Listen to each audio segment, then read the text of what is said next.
He was born in the Golden Age into a family of wealth and influence, but chose the Army as a career and way of life. Brilliant, inventive, and outspoken, he enlisted as a private to fight in the Spanish-American War, arrived in Cuba as a lieutenant in the Signal Corps, and emerged as the youngest captain to serve in the Army at that time. He taught himself the basics of aeronautics from a book and became the leading exponent of air power to a reluctant general staff. Promoted to brigadier general in less than 20 years, his meteoric career collapsed after he charged the military and civilian command of the nation's defense with negligence and ineptitude. He predicted the First World War with Germany, the attack on Pearl Harbor by the Japanese, and even an age when planes would fly at 1,000 miles per hour. His foresight and outspokenness won him both a general court-martial and a special Medal of Honor. His name is Billy Mitchell. He was tempestuous, he was controversial, he was outspoken, he occasionally acted intemperately. But it was Billy Mitchell who gave to us the vision of modern global aerospace power that we have today. That is why Billy Mitchell is a legend of air power.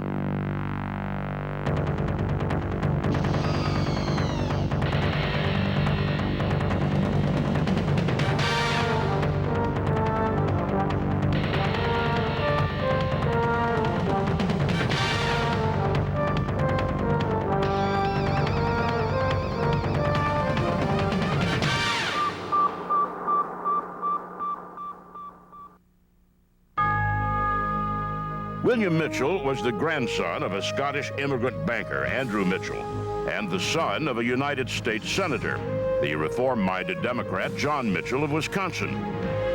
Billy Mitchell was a college junior of 18 when the Spanish-American War was declared in 1898. He heard the news, decided to enlist, and took the train back to the family home in Milwaukee to join the Wisconsin Volunteers. After completing his basic training with the Wisconsin militia, he was shipped out to a staging area in Florida, where he was called to active service with the U.S. Army and offered a commission as a second lieutenant in the Signal Corps. By the time he arrived in Cuba, most of the fighting was over, but he impressed his superiors with his industry. He taught himself the entire code system of the Army, taught himself Spanish, and even typing to improve the appearance of his reports. By 1901, he was promoted to first lieutenant and sent back to the States for a series of assignments, taking him to Alaska, Virginia, Colorado, and finally back to Virginia in 1904. He was now the youngest captain in the Army, eager to learn all he could of the new emerging technologies, radio, submarines, and airplanes.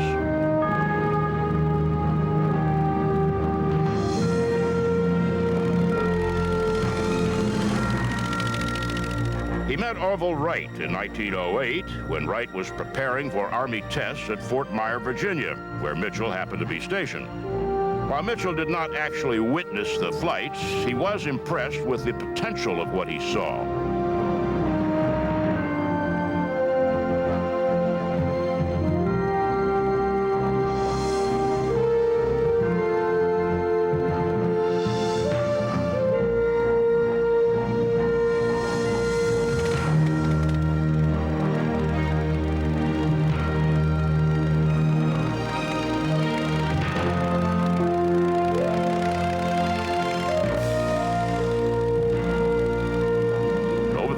Years in a variety of posts, including the Army's colleges at Fort Leavenworth and Washington, he read everything he could find on aviation.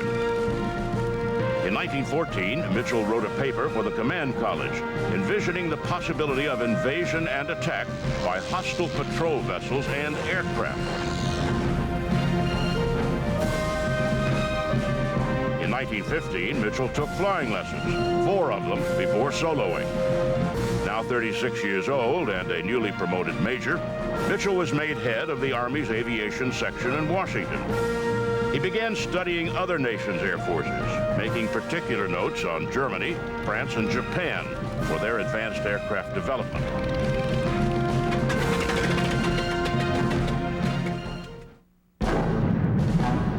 By 1917, Mitchell believed the United States could no longer avoid becoming involved in the war in Europe.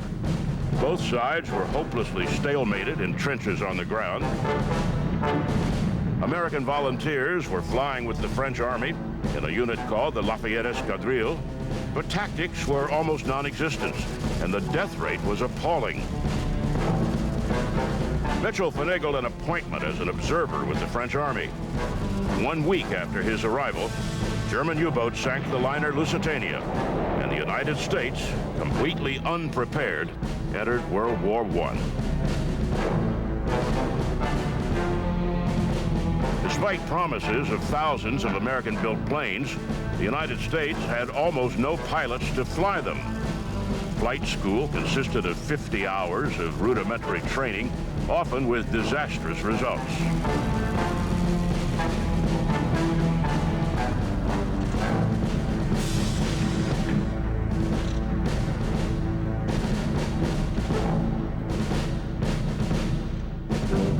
So the peacetime nation began the process of building airplanes out of cloth and wood.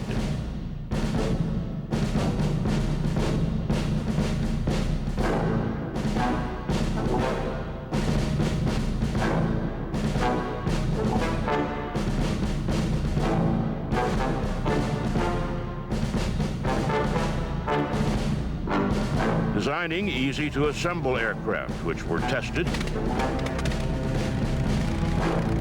then disassembled and packed in crates for the long voyage across the Atlantic.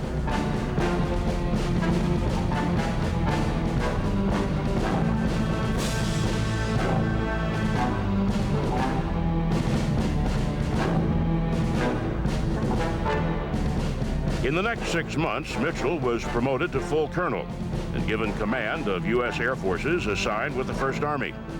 Mitchell believed that air power demanded special persons to be pilots, and he actively recruited those he felt demonstrated the right qualities. One of them was a young chauffeur attached to General Pershing's staff. He'd already established himself as a race driver in the States before the war, and so Eddie Rickenbacker of the famed Hat-in-the-Ring Squadron became a flyer, an ace fighter pilot, instead of a driver.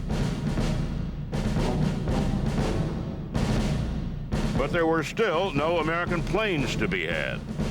Mitchell struck a deal with the French. If they would give him the planes, he would fly American pilots against the Germans.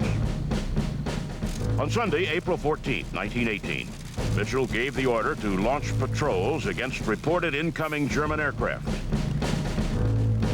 2 American pilots took off, and in less than 2 minutes engaged the Germans. 2 minutes later, both German planes had been struck, and their pilots bailed out.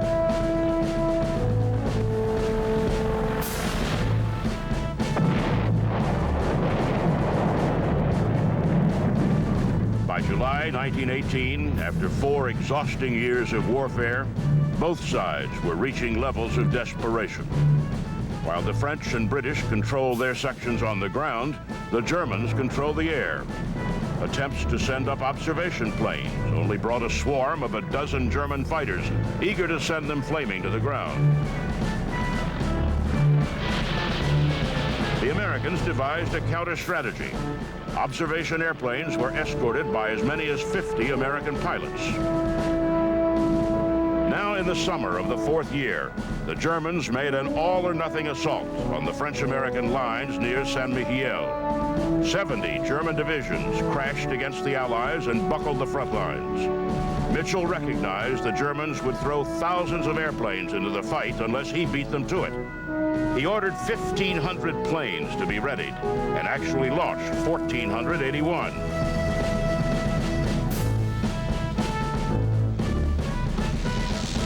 He attacked the German supply lines, cutting the troops off from behind and trapping them between Allied ground forces and his massed pursuit planes and bombers. In the 4 days of the offensive, American flyers made 3,300 flights over enemy lines, dropped 75 tons of explosives, and destroyed 60 German aircraft. Based on his success in smashing the German offensives and coordinating air and ground units, Mitchell was promoted to Brigadier General in October 1918. He was drawing up plans for a new combat contingent. Armed with machine guns, these special infantry units would parachute into position from bombers designed to carry a dozen or more men. The war ended before Mitchell could try his idea. It would be another year before it was tested by one of his junior officers, a young major named Hap Arnold.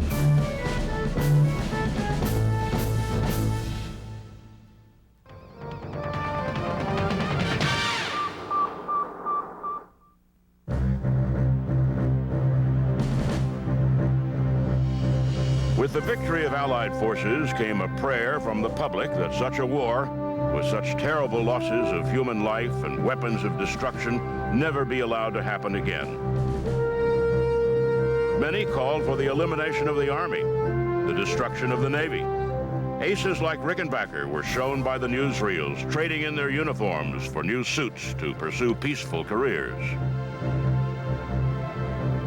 Some of the flyers took up barnstorming, demonstrating the skills they had learned in combat to thrill crowds who gathered anywhere the sound of an airplane engine could be heard.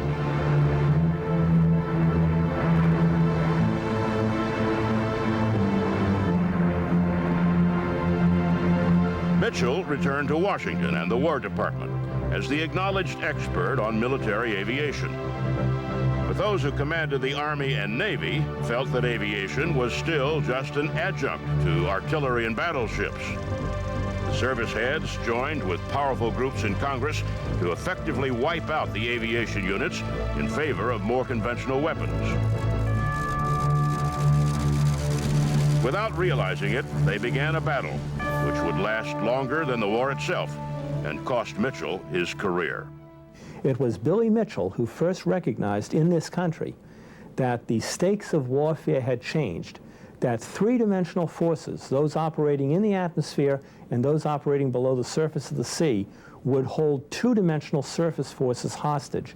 And he paid with his career for his outspokenness in championing that view. In the spring of 1919, Mitchell wrote an article in which he predicted, "The Atlantic is going to be crossed, and within short times we shall have regular airplane mail transportation between America and Europe. We no longer measure distance by miles, but by time. The commercial traveler henceforth will read the new air timetable and find that Chicago is 4 hours from New York, or Los Angeles is 28 hours from Boston." To prove his points, he launched the first transcontinental air reliability contest of Army aircraft from New York to San Francisco.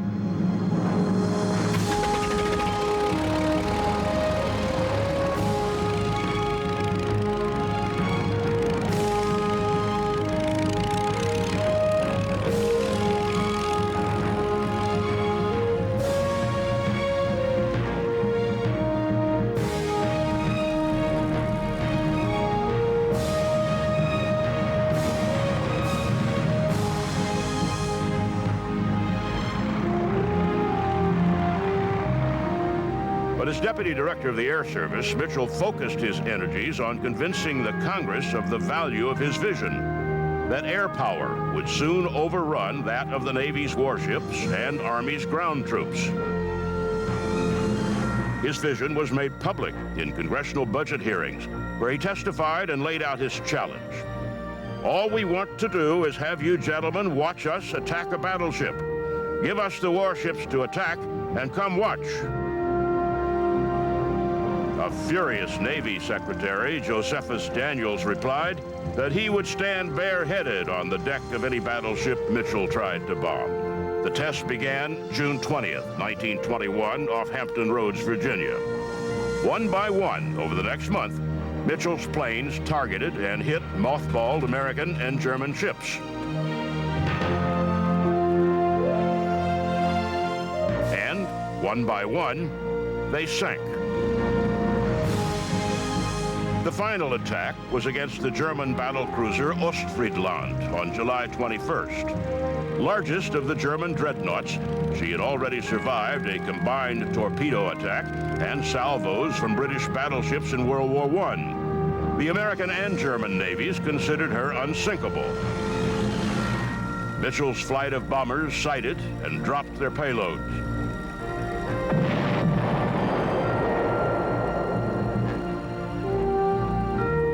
They placed the bombs around the ship, crippling the battleship's hull. It took less than 4 minutes and 4 bombs. Ostfriesland rolled and went down.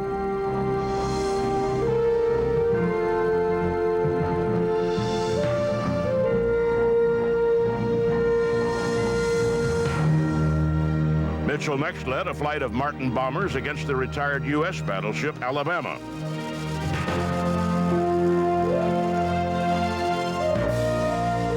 With General Pershing and other Army and Navy officers looking on from the transport ship San Miguel, the air group sent the ship to the bottom.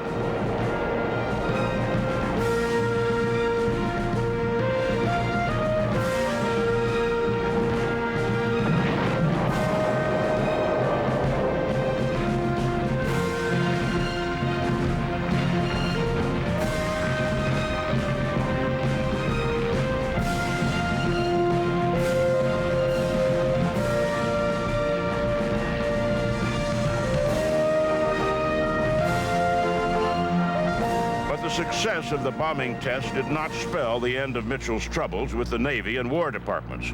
In fact, it made things worse. Despite promises from the new president, Coolidge, to create a unified military department and support for expanding the Air Corps, nothing happened. The Army and Navy kept their individual departments. In 1925, Mitchell was reverted to his permanent rank of colonel and transferred from Washington to Kelly Field as air officer. Others who had supported him, like Hap Arnold, were also reduced a grade in rank. Following a pair of air disasters in September 1925, Mitchell issued a press release which said, "The accidents are the result of incompetence, the criminal negligence, and the almost treasonable administration of our national defense by the Navy and War Departments." On October 3rd, 1925, Mitchell was ordered to be court-martialed. The trial lasted weeks, and Mitchell continued to be blunt with the court and prosecutor. Prosecutor, you say that in future wars, soldiers will invade by leaping in parachutes from airplanes? Would you care to reveal who gave you this startling information? Mitchell, nobody gave it to me. It's quite obvious to anyone with the slightest foresight. Is it your actual belief that the country is vulnerable to attack from the air in the foreseeable future? Colonel Mitchell, do you have any idea of the width of the Atlantic Ocean? Approximately 3,000 miles. And the Pacific Ocean? I know what you're getting at, and I tell you that it won't be long before airplanes will fly non-stop across both oceans. You say that airships traveling 1,000 miles an hour will fight each other in the stratosphere? Do you have any comprehension how fast 1,000 miles an hour is? Of course I do. Do you know it is faster than the speed of sound? Approximately 250 miles faster than the speed of sound. You say that the Hawaiian Islands, our base at Pearl Harbor, will fall victim to an air attack? Does your crystal ball reveal by what enemy this mythical attack will be made? By whom, Colonel? By whom? The attack will be made by the Japanese.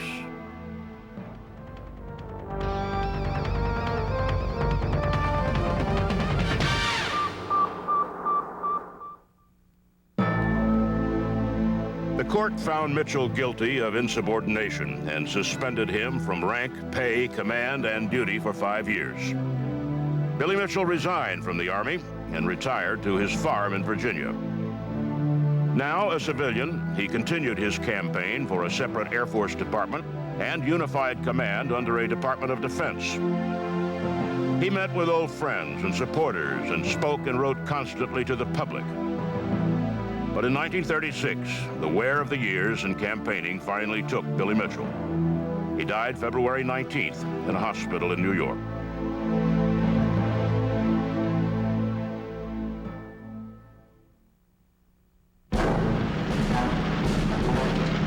On December 7th, 1941, the Japanese attacked Pearl Harbor.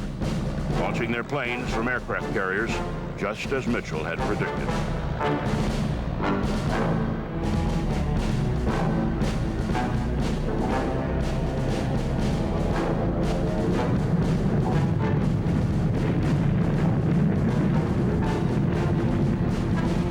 America's first aerial assault against Japan was led by Lieutenant Colonel Jimmy Doolittle, flying the B-25 bomber, named after Billy Mitchell.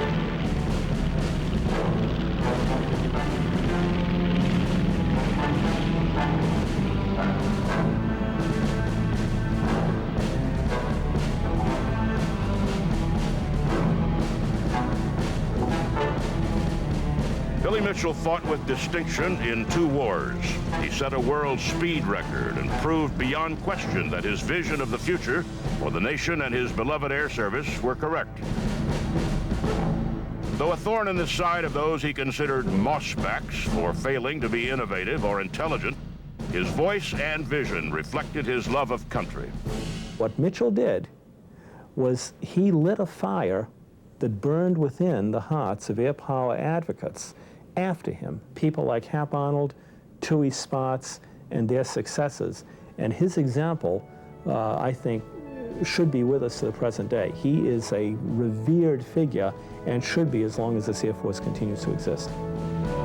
On July 18, 1947, 2 months before his dream for the United States Air Force was finally made a reality, a special act was passed by Congress promoting Billy Mitchell to the rank of Major General, retroactive to the date of his death.